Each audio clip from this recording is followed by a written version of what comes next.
말씀은 구약성경 창세기 24장 10절로부터 14절 말씀. 제가 읽은 성경은 30쪽에 있습니다. 구약성경 창세기 24장 10절로부터 14절 말씀입니다. 우리 다 찾으셨으면 큰 목소리로 합독하겠습니다. 이에 종이 그 주인의 낙타 중 10비를 끌고 떠났는데 곧 그의 주인의 모든 좋은 것을 가지고 떠나 메소포타미아로 가서 나홀의 성에 이르러 그 낙타를 성 밖 우물 곁에 끌렸으니 저녁때라 그인들이 물을 기르러 나올 때였더라. 그가 이르되 우리 주인 아브라함의 하나님 여호와여 보라건대 오늘 나에게 순조롭게 만나게 하사 내 주인 아브라함에게 은혜를 베푸시옵소서. 성중 사람의 딸들이 물을 기르러 나오겠사오니 내가 우물 곁에 서 있다가 한 소녀에게 이르기를 청하건대 너는 물동이를 기울여 나로 마시게 하라 하니니 그의 대답이 마시라 내가 당신의 낙타에게도 마시게 하리라 하며 그는 주께서 주의 종 이삭을 위하여 전하라. 이로 말미암아 주께서 내 주인에게 은혜 베푸심을 내가 알겠나이다. 아멘. 오늘 이 본문을 가지고 엘리에셀의 기도에 대해서 같이 생각해 보려고 합니다. 이런 그리스도인의 삶의 특징 가운데 하나가 기도입니다. 이 아름다운 가을을 보내면서 여러분 기도하고 싶은 마음 생기시나요? 우리가 할 수 없는 일을 하나님께서 하시는 것이 은혜라고 말씀드렸습니다. 여러분 그 은혜 가운데 하나의 방편이 기도인 겁니다. 우리 삶에 하나님의 놀라운 은혜를 경험하기를 원하십니까? 그러면 기도하십시오. 여러분 기도하시면 하나님이 어떻게 우리에게 은혜를 베푸시고 살아 역사하는가를 알게 될 것입니다. 우리 사회의 심각성 가운데 하나가 인구 절벽이잖아요. 결혼을 하지도 않고 결혼해도 아이를 안 낳으려는 추세에 지금 놓여 있습니다. 어렸을 적에 골목마다 마당이 있는 그런 동네는 뭐예요? 아이들이 모여서 열심히 놀이와 게임을 했던 그런 시간들이 참 지금 이제는 추억이 되어버렸습니다. 물론 뭐 스마트폰이 없었지만 그래도 혼자 노는 아이들보다는 같이 함께 모여서 하는 그런 놀이 문화가 우리 젊었을 때 어렸을 때의 모습이었죠. 그때는 개발 도상국이었습니다. 그러다 보니까 표어, 포스터 얼마나 많이 숙제를 내는지 제일 힘들었습니다. 국가가 정책적으로 뭡니까? 인구 정책을 써서 뭐예요? 둘만 낳아 잘 기르자. 이제는 좀 지나니까 아들, 딸 구별 말고 하나만 낳아 잘 기르자. 왜냐하면 이 좁은 땅덩어리에 인구가 점점 증가하다 보니까 나라에서 할 수 있는 게 뭐예요? 산하 제한 정책을 펼쳤죠. 당시에는 물론 그렇게 할 수밖에 없었다 생각이 듭니다. 근데 이제 관세기가 후딱 지나다 보니까 먼 미래를 내다보지 못한 정책이었구나. 그런 아쉬움이 있습니다. 요즘 결혼식을 한다는 소식을 들어보면요 얼마나 좋은지 모르는데 요즘 이렇게 들어보면 결혼식보다는 이 장례식 소식이 엄청나게 많이 와요. 또 이제 자녀를 낳았다는 이 소식을 보면 얼마나 기쁜지 모릅니다. 야, 드디어 이제 우리나라의 미래와 한국교회의 다음은 어둡습니다. 이제 농어촌 교회예요. 주일학교가 거의 사라져가고 있습니다. 이제는 도시에 있는 교회들도 뭡니까? 주일학교 없는 그런 교회들이 많아지고 있습니다. 요즘 다니엘 기도에 이렇게 참여하면서 느끼는 것이 있습니다. 하나님은 그 사람에 맞게, 각 상황에 맞게 일하시고 행하시고 놀라운 일을 하신다는 것. 어떻게 하면 정말 하나님은 놀랍게도 그분에 맞게 일하실까? 그래서 정말 오히려 하나님께 영광을 돌리고 찬송을 올려드리는 그런 시간들을 보내고 있습니다. 이제 한 주가 남았습니다. 여러분, 뭐 교회에 오실 수 없는 분들은 집에서라도 꼭 한번 참여해 보십시오. 하나님께서 어떻게 일하시고 행하신가를 우리가 경험하게 될 것입니다. 여러분, 성경 주제를 무엇으로 하느냐에 따라 다양한 모습으로 성경을 풀어갈 수 있어요. 물론 여러분, 성경의 가장 중요한 주제는 예수 그리스도입니다. 그 주제 가운데 하나가 바로 여러분 시예요. 이 시를 가지고 성경을 풀고 해석할 수 있어요. 여러분 시에는 DNA가 담겨져 있죠. 또 다른 생명을 낳는 중요한 요소인 겁니다.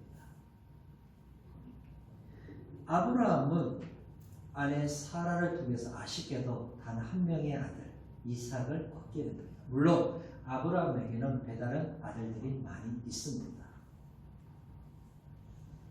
약속의 자녀인 이 생명의 씨앗을 통해서 어떻게 하나님의 구원의 역사를 이루어가는가를 우리에게 보여주는 게 성경이에요.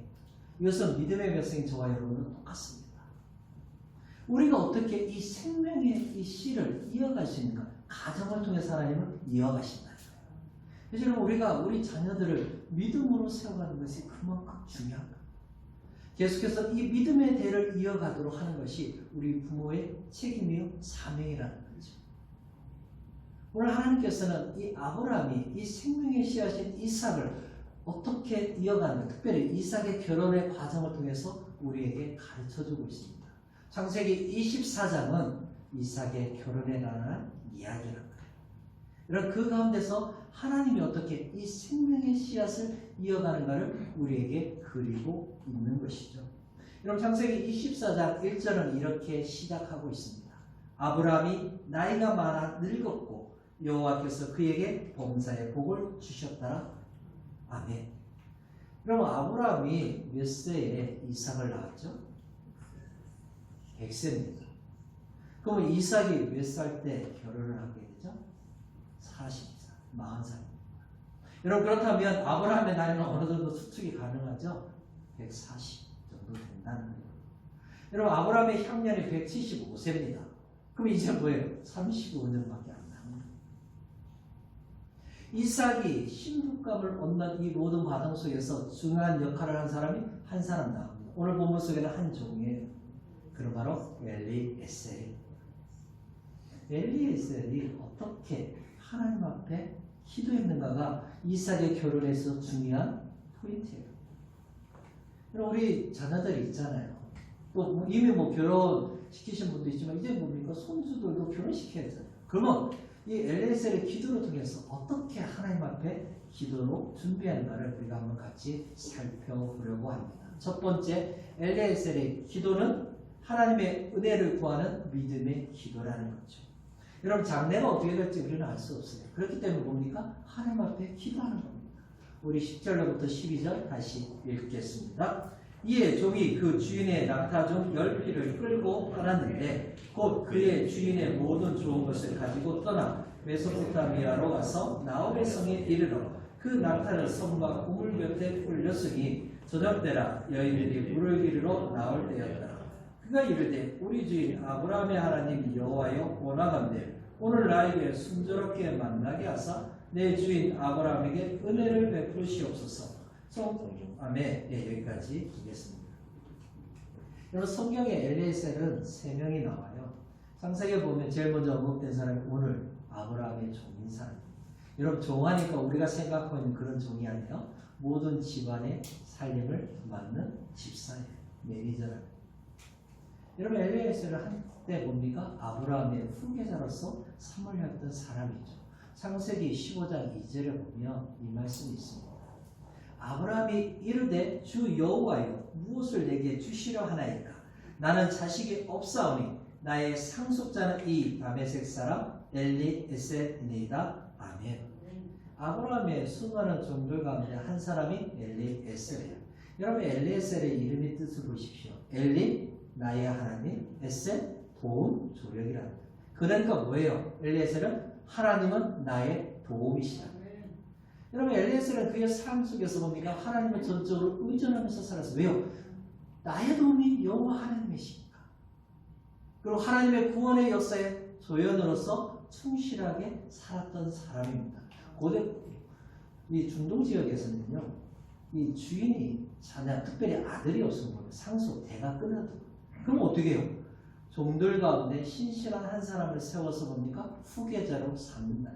바로 이 엘리에셀이 그만큼 신실한 사람입니다. 자, 시간이 흘렀습니다. 아브라함은 나이가 매우 많았어요. 늙었단 말이에요.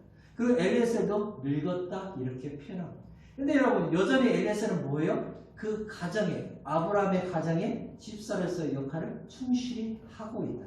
우리 성경에는 늙은 이렇게 나와 있잖아요. 근데 히브리어 자케는 원래 장로라는 뜻이에요. 즉 존경받는 사람이에요. 그의 인생이 뭡니까? 주인으로부터 인정받고 칭찬받아 살았고 그의 동료와 또 다른 사람들에게도 뭡니까? 존경받는 사람, 신실한 하나님의 사람이었다는 거죠. 물론 오늘 본문에는 직접적인 이름이 언급이 없어요. 그러나 우리가 전체적으로 봤을 때는 이 사람이 바로 엘리에셀인 걸 알 수 있습니다. 자, 아브라함은 가장 신뢰할 수 있는 종인 엘리에셀에게 보니까 맹세를 시키고 이삭의 식품감을 구하라고 어디요? 메소포타미아 나홀성으로 보내고 있는 겁니다. 그럼 전적으로 자신의 아들의 결혼을 위해서 아브라함이 주도적으로 이끌어가요. 물론 종을 대신해서 보내지만 이제 아브라함도 나이가 늙어가요. 점점 더 이제 뭡니까? 이 땅에 살았던 날보다 이제 살 날이 적다는 거죠. 이거 뭐예요? 아들의 후사를 이어서 대를 이어가야 하잖아요. 자, 아브라함이 종에게 내세운 조건은 크게는 두 가지인데 세 가지로 볼 수 있어요. 하나는 뭡니까? 이 가나안 땅의 여자들을 며느리로 삼을 수 없다는 거예요. 그래서 자신의 고향인 동족의 딸 가운데 하나를 택하라 이렇게 말합니다. 이 말은 뭐예요? 혈통의 순수성과 신앙의 순수성을 위해서 그렇게 조건을 제시합니다. 자, 다른 하나의 조건은 뭡니까?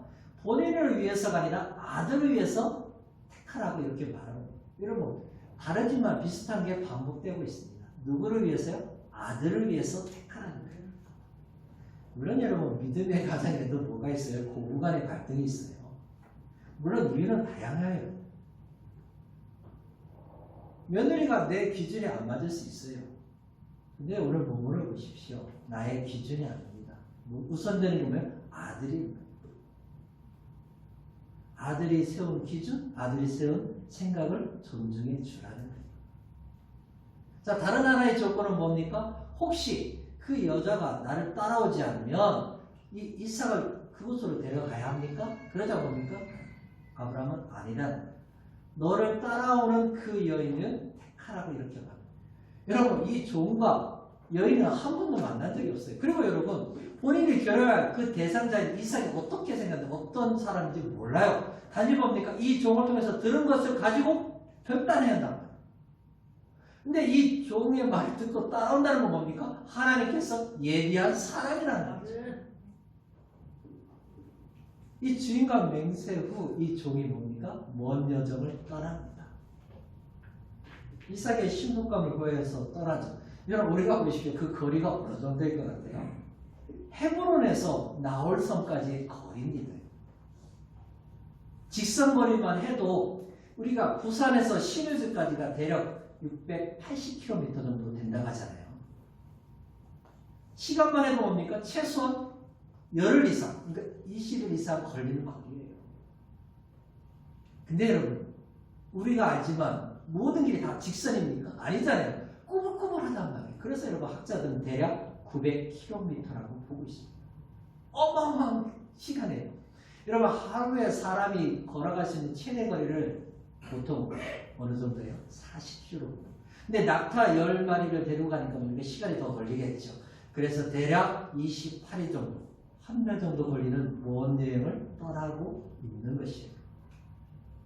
자, 주인의 말을 듣고 낙타 가운데 10피를 끄집어, 그러니까 주인의 가장 귀한 보물들을 싣고 먼 여행을 떠나고 있습니다.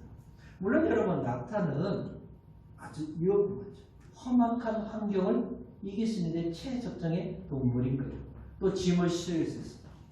그렇기 때문에 낙타는 그 당시 정말 아주 값비쌌다. 근데 여러분, 종이 몇 마리를 끌고 가요? 10마리입니다. 그 말은 뭐냐? 아브라함이 상당한 재량가임을 우리에게 암시해주고 있는 겁니다. 자, 그거 어디로 갑니까? 메소포타미아입니다. 여러분, 메소포타미아는 아람 나하라임입니다. 나하라임은 뭐냐면은 두 강 사이에 있는 아람이라는 뜻이에요. 그래서 학자들은 두 강 사이가 유브라테스와 티그리스 강이 아닌가 하지만 적어도 이렇게 살펴보면 그냥 유브라테스가 더 가까워요.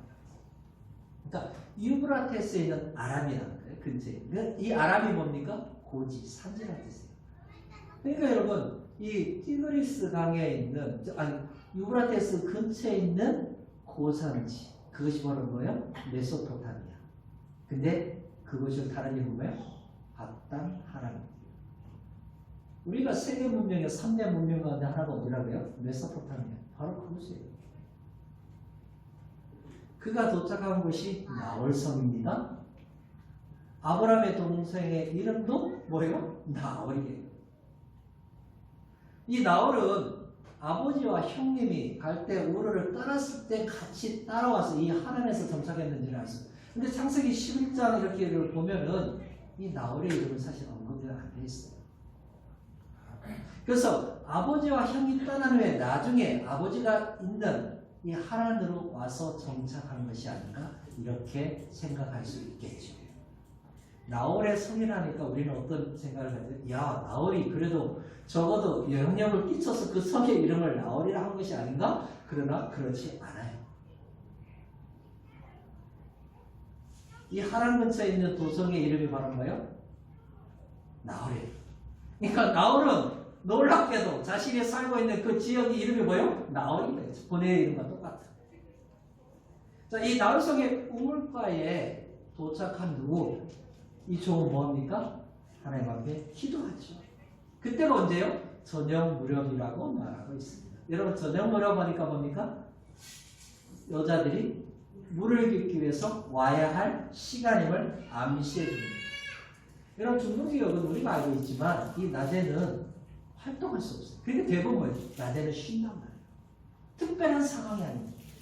그러니까 서늘한 아침과 이 저녁에 공식적으로 사람들이 여인들이 가서 뭐예요? 물을 깃거나 이 양 목자들이 가서 물을 취하는 그런 시간이라는 거예요. 근데 종이 우물가를 만듭니다. 만드는 이유가 뭐예요? 이삭의 배우자를 찾기 위해서.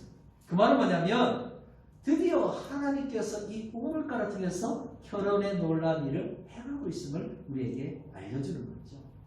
구약에 여러분 보십시오. 결혼한 사람들 주로 어디에서 모여서 결혼했어요? 여러분 오늘 주인공이 이삭과 또 뭡니까? 이삭의 아들인 야곱 또 그 다음에 모세도 어디에서 결혼해요? 우물가를 통해서 여러분 결혼이 성사되는 것을 우리는 보고 있지 않습니까? 그래서 이제 종이 기도하죠. 우리 주인 아브라함의 하나님 여호와여. 사실 여러분 엘리에셀은 다메섹 이방인입니다. 근데 그 주인을 통해서 누굴 알았어요? 여호와 하나님을 알습니다. 그래서 그 하나님 앞에 기도하고 있는 겁니다.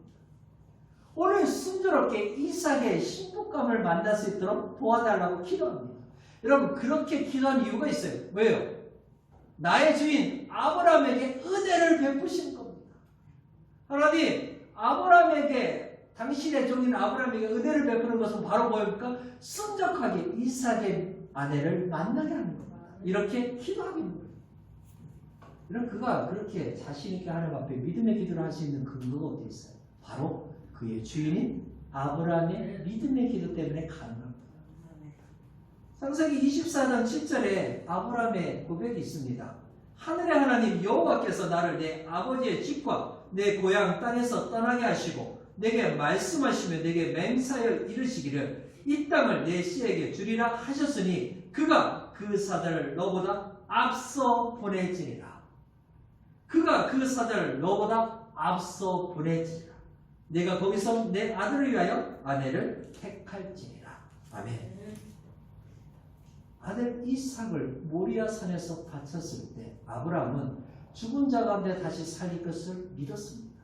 그래서 여호와 이레의 하나님을 만났죠. 여러분 그 아브라함은 하나님께서 앞서 가셔서 나의 아들 이삭의 아내를 예배하실 것임을 믿었다는 거예요. 엘리에셀도 그 주인의 믿음을 붙들고 뭡니까? 하나님이 행하실 것을 바라보면서 기도하고 있는 거예요. 여러분 자기 자신의 목적만을 위해서 기도한 게 아니죠? 주인에게 은혜를 베푸시고 나에게 맡겨진 사명을 감당할 수 있도록 순조롭게 만날 수 있도록 기도하고 있는 것이죠. 사랑하는 여러분, 기도는 무조건 한다고 해서 응답되는 게 아니에요. 믿음으로 기도할 때 하나님이 응답하십니다. 나를 위한 것이 아니라 주인에게 은혜를 베푸시고 나에게 맡겨진 사명을 감당할 수 있도록 하나님 순조롭게 해달라고 기도할 때 하나님이 응답하신다는 거죠. 오늘 우리는 엘리에셀의 기도를 통해서 도전을 받게 되죠. 우리는 왜 내 기도 응답 안 돼요, 하나님? 불평하기 전에 나는 정말 하나님의 은혜를 구하는 믿음의 기도를 했는가를 돌아봐요. 하나님이 나에게 맡겨진 이 사명을 위해서 그 도우심을 구하는 하나님 앞에 기도했는가를 살펴봐야 한다는 것이죠. 우리가 하는 주님의 일이 잘 되면 누가 영광 받으셔요? 우리가 아니라 여호와 하나님이십니다. 나의 기도도 나의 사명도 내가 해야 할 일도 잘 되면 하나님이 영광 받으신다는 거죠. 여러분 믿음으로 기도할 때 하나님은 반드시 응답하십니다. 그런 은혜를 체험하길 주님의 이름으로 축복합니다. 아멘. 우리 두 번째 장 마지막인 엘리에셀의 기도는 시험을 통해 최상의 사람을 구하는 지혜의 기도입니다. 여러분 주인에게 은혜를 베풀어 달라고 기도하면서 자신에게 맡겨진 사명을 순조롭게 해달라고 기도한 후에 엘리에셀은 뭐예요? 삶의 경험을 통한 지혜의 기도를 하고 있습니다. 우리 13절 14절 다시 읽겠습니다. 성중 사람의 딸들이 물 기르러 나오겠사오니 내가 우물 곁에 서 있다가 한 소녀에게 이르기를 청하건대 너는 물동이를 기울여 나로 마시게 하라 하니 그의 대답이 마시라 내가 당신의 낙타에게도 마시게 하리라 하면 그는 주께서 주의 종 이삭을 위하여 정하신 자라 이로 말미암아 주께서 내 주인에게 은혜의 베푸심을 내가 알겠나이다. 아멘. 당시에 우물은 신문 고하를 막론하고 여인들이 와서 뭡니까? 물을 기대했다는 거예요. 여러분 우물은 그 당시 때 여인들에게 뭡니까? 정보를 교환하는 친교의 장소였어요. 근데 이 우물이라는 히브리어 단어가 아주 재밌어요. 아인이에요. 이 아인이라는 이 단어는 자연적으로 생긴 샘물이라는 뜻이에요. 근데 여러분 이 아인이 어떤 의미를 가지고 있나요? 눈, 우리 사람의 눈을 의미를 가지고 있습니다. 왜 사람의 눈과 우물을 같은 의미로 만들었을까? 생각하면 우리 눈에서 뭐가 샘솟아요? 뭐가 흘러요? 눈물이 흘리지. 우리 눈에서 눈물이 샘솟듯이 뭡니까? 이 우물에서 물이 샘솟는. 그래서 뭐예요? 바로 이 우물이 아인에서 옵니다. 여러분 이 종은 구체적으로 하나님 앞에 간구하면서 자신이 간구한 대로 응답되기를 요청하고 있습니다. 바로 뭡니까? 물을 달라 했을 때 그것을 듣고 자신과 짐승들에게 물을 주겠습니다 하는 그 여인을 만나게 해달라고 기도합니다. 여러분 지금 이 종은 뭐냐면 이 동네에서 이 우물가로 나오고 있는 소녀들, 그 여인들을 바라보면서 기도하고 있는 거예요. 적어도 자신이 이 요구한 대로 응답해 주신다면 하나님께서 예비한 자인 것을 알 수 있겠습니다. 이렇게 기도하고 있는 거예요. 여러분 평범한 기도 같아요? 아니에요. 여러분. 이건 아주 구체적인 기도입니다. 이 종과 여인들이 만난 적이 없잖아요. 그럼 이 사람이 어떤 사람인지 어떻게 알 수 있어요? 그래서 이 종이 자신의 삶의 경험을 통해서 하나님 앞에 아주 자세하게 기도하고 있는 거예요. 우리 속담에 10개를 물쓰고 나라도 한 개의 사람 쓰고 모른다잖아요. 사람은 여러분 알 것 같아도 잘 모르요. 사실 제가 청년들한테 결혼하기 전에 사계절을 꼭 겪어봐야 한다고 말한 적이 있어요. 왜냐하면 사람은 사계절을 겪어봐야 그 사람이 어떤 사람인가를 조금은 알 수 있습니다.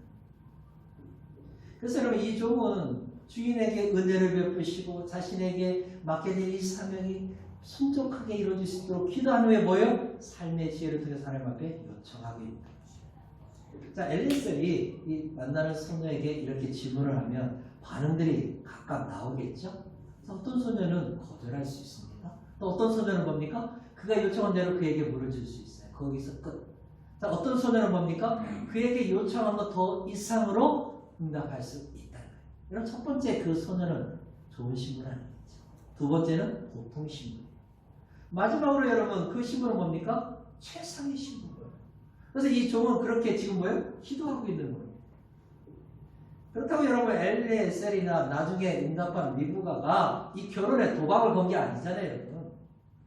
하나님의 신실한 인도하심과 예비하심을 통해서 반드시 만나게 한다는 이 믿음의 기도를 통하여서 하나님께서 뭡니까? 응답으로 나아가고 있음을 우리는 보게 되는 것이죠.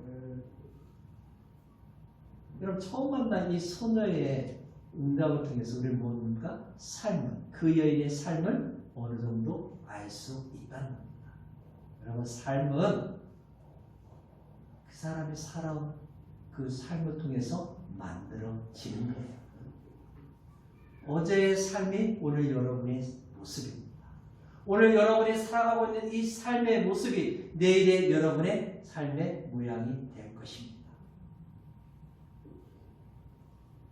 그래서 인생은 여러분 숨길 수가 없는 거예요. 이전처럼 미디어는 SNS가 발달되어서 여러분 한 사람의 신상을 털면은 금방 나와요. 어느 날 잘 나가던 사람들이 사라져요. 이유가 뭡니까? 지나온 사람의 삶의 모습, 감추고 싶었던 삶의 모습, 숨기고 싶었던 잘못된 그 모습이 들춰지니까 부끄러워서 뭡니까? 사라지는 거죠. 물론 여러분 살아가는 삶이 잘해서 숨길 수 있어요. 그러나 하나님 앞에는 절대로 숨길 수 없습니다. 누가복음 12장 2절에 보니까 감추인 것이 드러나지 않을 것이 없고 숨긴 것이 알려지지 않을 것이 없나니 하나님께서는 각기 행한 대로 보시고 심판하신다는 것을 기억하십시오. 적어도 여러분 내가 믿음의 삶을 살아가는 성도라면 어떻게 살아야 돼요? 투명해. 세상에서 가장 무서운 사람은 투명한 사람. 감출 게 없는 사람이 뭡니까? 제일 무서운 사람. 그게 바로 신자의 삶인 거예요. 여러분 나 혼자 있으면 다른 사람이 나를 못 보죠? 근데 그때도 하나님 나를 보고 계십니다. 우리는 늘 신자의식, 호람되의 삶을 살 때 믿음의 삶을 살아갈 수 있는 거예요. 여러분 하나님의 은혜와 믿음의 삶을 날마다 구하지 않으면 우리 삶의 변화는 일어나기가 쉽지 않습니다. 그러다 보면 어느 순간 주름이 많아지고 흰머리가 많아지는 자기 자신을 보겠죠. 생각해지는 유신을 발견할 뿐이라는 거예요. 여러분 LS는 적어도 이스라엘의 신복감을 하면 이 정도의 삶을 살아가지 않는가 그것을 하나님 앞에 요청하고 있는 거예요. 여러분 간단해 보여요? 쉬워 보여요? 아니에요 여러분. 사람에게 마실 물을 주는 건 쉽습니다. 그러나 여러분 짐승에게 물을 준다는 것은 쉽지 않습니다. 여러분 낙타가 적어도 충분한 물을 먹으려면 어느 정도 먹어야 할 것 같아요? 거의 100리터 가량입니다. 여러분 보십시오. 10마리입니다. 10마리는 뭡니까? 적어도 오늘 물에 1톤의 이상의 물을 줘야만이 낙타가 충분히 마실 수 있는 거예요. 여러분 우리도 이 생수통 가지고 식수하잖아요. 저게 18리터예요. 그러면 무게는 어느 정도 될까? 대략 1리터당 1kg. 그럼 여러분 18kg. 그러면 여러분 이 리브가는 얼마나 오랜 시간 동안 뭐예요? 물을 낙타에게 줍니다. 그 많은 수고를 했음을 우리에게 보여주거든요. 여러분 연약한 그 소녀가 1000리터의 물을 길러서 짐승을 먹인다는 거 쉬운 일이에요? 아니라는 거예요. 여러분 이 종은 무엇을 테스트하고 있습니까? 그 사람의 심성과 그 사람의 건강 상태를 테스트합니다. 여러분 얼마나 지혜로운 거예요. 처음 만나는 이 여인 정말 이삭의 아내로서 적어도 되려면 뭡니까? 심성이 착할 뿐만 아니라 건강해야 함을 우리에게 알려주고 있는 거예요. 여러분 기도는 삶과 떠나서 이루어질 수 없는 거예요. 우리의 삶을 배제한 기도가 여러분 어떻게 응답으로 나타날 수 있습니까? 물론 특별한 기도에 그런 기도를 할 시간이 있지만 적어도 나의 삶에 맡겨진 일을 감당하고 그것을 신실히 행할 때 하나님 뭡니까? 나의 삶을 통해서 응답으로 나타나 주시는 거예요. 여러분 나의 삶이 엉터리일 때 하나님 앞에 기도하면 그래 응답받아라 이렇게 하시나요? 아니라는 거예요. 그래서 여러분 미가 선지자는 우리에게 이렇게 말하고 있죠. 미가서 6장 8절에 사람아 주께서 선한 것이 무엇임을 내게 보이셨나니 여호와께서 내게 구하시는 것은 오직 정의를 행하며 인자를 사랑하며 겸손하게 내 하나님과 함께 행하는 것이 아니냐. 아멘. 엘리에셀의 이 지혜를 구하는 기도는 즉각적으로 응답으로 나타나죠. 여러분 15절에 보니까 말을 마치기도 전에 누가 와요? 리브가가 물동이를 어깨에 메고 나옵니다. 기도가 끝나자마자 뭡니까? 즉각적으로 응답하는 거예요. 여러분 종과 리브가 짜고 이렇게 되는 게 아니잖아요. 여러분. 기가 막힌 타이밍이라요. 누가 하셨어요? 여호와 하나님이 하셨다는 거죠. 아브라함이 그 하나님을 신뢰했던 믿음의 기도, 그것을 붙들고 하나님 앞에 기도했던 종의 기도, 결국 뭡니까? 앞서서 미리 사자를 보내서 예비하신 그 하나님, 종은 단지 뭡니까? 하나님이 예비한 너희는 선택했을 뿐이라는 거죠. 사랑하는 여러분, 우리는 기도할 뿐, 이루시고 응답하시는 분은 여호와 하나님이십니다. 우리 자녀의 또 우리 손주들의 배우자를 위해서 기도하고 계시죠? 여러분 어떻게 기도하고 계십니까? 무엇을 위해서 기도하십니까? 하나님께서 준비한 배우자가 반드시 있음을 믿으십시오. 내가 가든지 그 사람이 와서 뭡니까? 만나게 하신다는 것을 기억하십시오. 신자의 삶은 끊임없는 연단을 통해서 만들어지는 겁니다. 여러분 완벽한 배우자 있어요? 없어요. 만들어져 가는 것입니다. 여러분 우리가 만들어져 가기 때문에 뭡니까? 서로의 부족함을 채워가는 것이 가정인 거죠. 근데 여러분 중요한 것이 있습니다. 오늘 종이 우리에게 보여줬던 것처럼 삶의 지혜를 구하는 기도가 반드시 있어야 돼요. 적어도 여러분 여호와 하나님을 경외하는 마음, 다른 사람을 배려할 수 있는 착한 심성의 여인, 그것을 위해서 기도하면 하나님의 놀라운 응답을 경험하게 될 줄 믿습니다. 이런 말씀을 맺겠습니다. 삶이 아름다운 사람을 보면 우리는 뭡니까? 도전받죠. 우리도 그렇게 살고 싶어 합니다. 사실 여러분 교회는 서로에게 도전을 주고 도전을 받는 공동체입니다. 우리가 부족하고 연약하기 때문에 서로의 부족함을 채워주고 나의 부족함을 채워가면서 함께 세워가는 공동체가 바로 교회인 겁니다. 성도는 여러분 기도를 통해서 하나님의 놀라운 역사를 경험하게 됩니다. 여러분 믿음의 강도, 나의 인생의 경험을 통해서 하나님 앞에 지혜를 구하는 기도를 통해서 하나님의 응답의 역사를 우리가 경험하게 되는 것이죠. 이 가을, 이 깊어져가는 이 가을, 기도의 무릎을 통해서 하나님이 어떻게 일하시고 행하신 바를 체험하는 역사가 있기를 주님의 이름으로 축복합니다. 아멘.